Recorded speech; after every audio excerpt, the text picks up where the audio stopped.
Good morning eighth class. ये हमारी आज की वर्कशीट नंबर 32। डेट है हमारी 1 दिसंबर। टॉपिक हमारा चल रहा है इतिहास से। राष्ट्रीय आंदोलन का संगठन 1870 के दशक से 1947 तक। हम सबको पता है हमारा देश 1947 को आज़ाद हुआ, लेकिन ये एक दिन की मेहनत नहीं थी, ये वर्षों की मेहनत और लाखों लोगों की शहादत का नतीजा था। देख लेते हैं आज की वर्कशीट में क्या बताया गया है। 1890 के दशक तक, दशक बोलते हैं 10 सालों के अंतराल, 10 सालों के टाइम पीरियड को तक बहुत सारे लोग कांग्रेस के राजनीतिक और तौर तरीकों पर सवाल खड़ा करने लगे थे। पंजाब और महाराष्ट्र में विपिन चंद्र पाल, बाल गंगाधर तिलक और लाला लाजपत राय जैसे नेता परिवर्तनवादी उद्देश्य, मतलब परिवर्तन करने के उद्देश्य और पद्धतियों के अनुरूप काम करने लगे थे। इनको तीनों को संयुक्त रूप से लाल बाल पाल भी कहा जाता है। लाला लाजपत राय का लाल, बाल और पाल। इन्होंने निवेदन की राजनीति, मतलब निवेदन नहीं करना,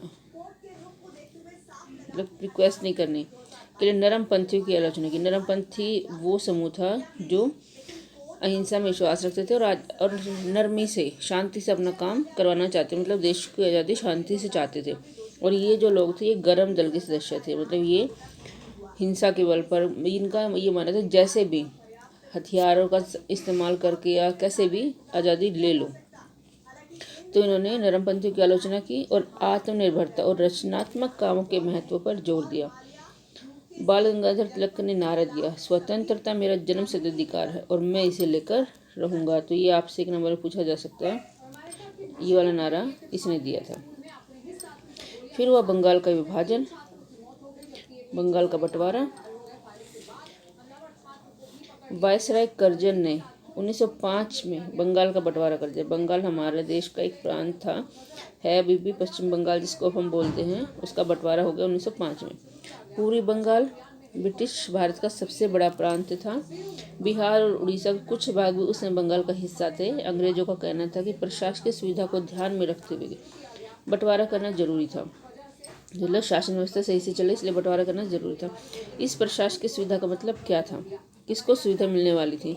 भारत तो गुलाम था, तो किसको सुविधा मिलेगी? फिर जाहिर इसका ताल्लुक अंग्रेज अफसरों और व्यापारियों के फायदे से था, मतलब उन्होंने अपने फायदे के लिए बंगाल का विभाजन कर दिया, उनको भारतीयों से कोई मतलब नहीं था। लेकिन सरकार ने गैर बंगाली इलाकों को अलग करने की बजाय उसके पूर्वी भागों को अलग करके असम में मिला दिया।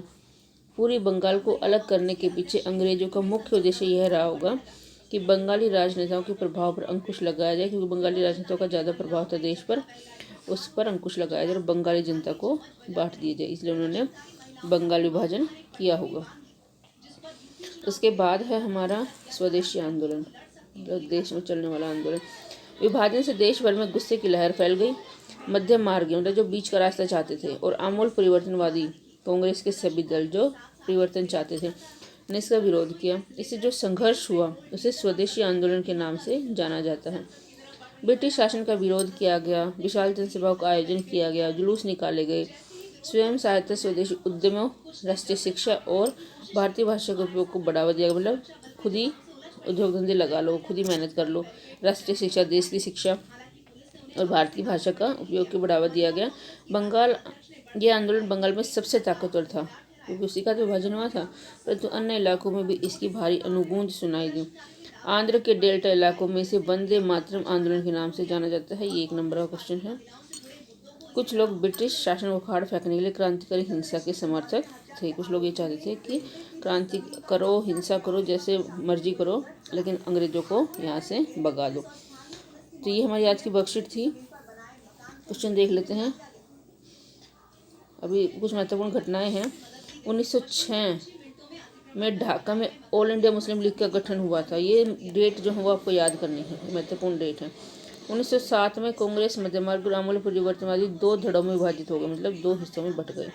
1909 में परिशुद्ध मुसलमानों के लिए अलग निर्वाचिका की व्यवस्था की गई। 1915 में कांग्रेस के दोनों खेमों में फिर एकता हो गई जो 1907 में बटे थे। 1916 में कांग्रेस और मुस्लिम लीग में लखनऊ में समझौता, वैसे लखनऊ पैक्ट के नाम से, लखनऊ समझौता के नाम से हम जानते हैं। तो क्वेश्चन देख लेते हैं। कांग्रेस के नरम पत्तियों की आलोचना क्यों लगी? क्योंकि बंगाल विभाजन कर दिया अंग्रेजों ने। बंगाल के विभाजन के पीछे अंग्रेजों की वास्तविक मंशा क्या थी? मैंने बताया कि वो चाहते थे कि देश टूट जाए और बंगाल के राजनेताओं का जो प्रभाव हो कम हो जाए। स्वदेशी आंदोलन में अंग्रेजों का स्वदेशी आंदोलनों में अंग्रेजों का विरोध किस प्रकार किया गया, ये आपको लिखना है। बाल गंगाधर तिलक का प्रसिद्ध नारा है, स्वतंत्रता मेरे जन्म से अधिकार में से लेकर रहूँगा। ऐसे ही कुछ और नारों का आपको संकलन करना है और नारे भी लिखने हैं। तो ये मजाची वर्कशीट है, महत्वपूर्ण टॉपिक है, ध्यान से करिएगा।